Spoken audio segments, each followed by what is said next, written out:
So now that we built and edited our first application, let's see what else this course has in store for you.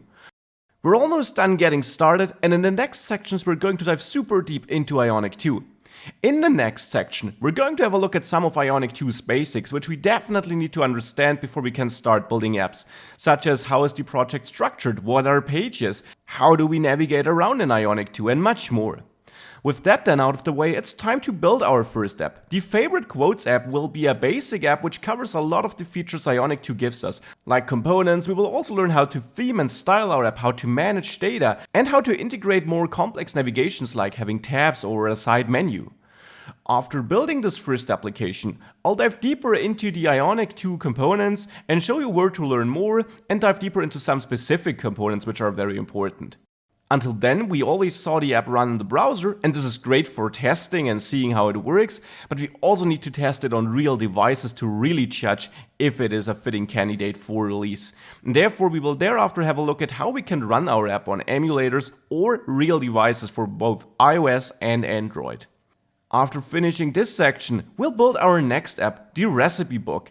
This will also use a lot of components, navigation and so on, but it will also specifically focus on forms, validation and managing user input or managing data in general, so have this user input driven focus. Thereafter, we'll enhance the application and also add HTTP and authentication to this recipe book so that we are able to store our recipes on a server on a per account level so that we are able to also sign up and sign in users, something you will probably need in any application you're building.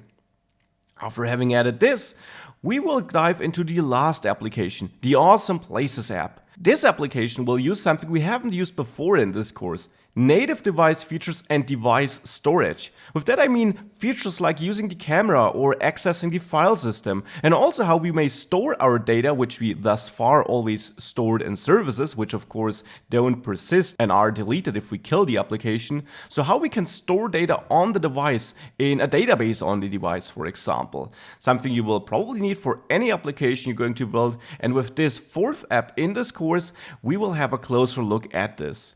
Well, and with all that built, it's time to learn how we may deploy our app and prepare it for deployment before shipping it to app stores. And if that's not enough for you, I also got two other sections with tips and tricks, which show you how you may implement certain things in your Ionic 2 which don't really fit into one of the other sections here in the course, and an Angular recap section, where you can dive into Angular if you feel like you need to refresh your knowledge on it. And definitely feel free to skip ahead to this section right now if you feel like you need to do this before going through the course, which probably makes sense if you want to refresh your knowledge. So with that out of the way, this is what I offer you in this course. Let's next also have a look at how you get the most out of this course.